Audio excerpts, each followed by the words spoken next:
I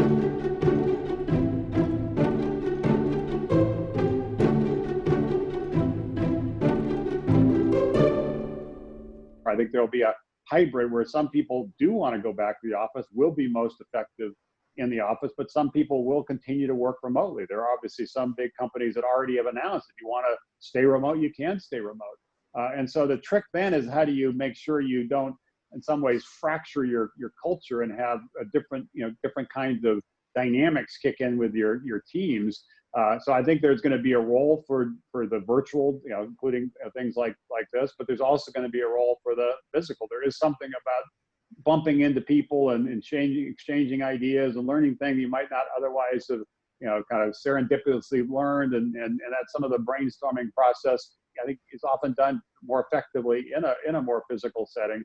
But there are a lot of things, and I think a lot of people have been surprised, including a lot of CEOs, a lot of big companies, surprised how productive people can be and effective people can be in a remote environment. So I think the future, some people think, well, office space, nobody needs it, and commercial real estate is going to plummet in value. I think that is much too of an extreme view. People might need less space, or maybe it's the same number of people, but they actually, because of social distancing, at least for a while, they need a little bit more space.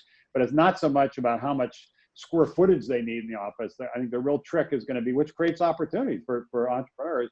How do you create this hybrid culture of physical and virtual, and do it in a way your teams can be more effective and everybody can play to their strengths? Some people just do prefer being more remote, working more individually. Other people do really want and need to be part of a team dynamic. So, one size fits all approach, one way or the other, is saying, okay, now that once we through the COVID thing and have a vaccine, we're going to shut down all the remote work and everybody's going to be back in the office. That would strike me as pretty extreme. But similarly, saying we're going to close our office and we're going to continue to work remotely forever, I don't think there'll be many companies that are going to do that. It's going to be, how do you balance this? And every company, and probably the stage of the company, how big they are, the challenges are a little bit different.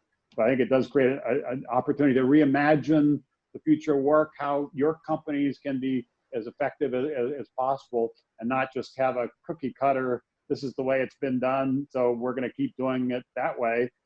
Just recognize that this has created, opens people's eyes to new ways of working, and how for your own company do you customize leveraging all these different capabilities in a way that works best for your company.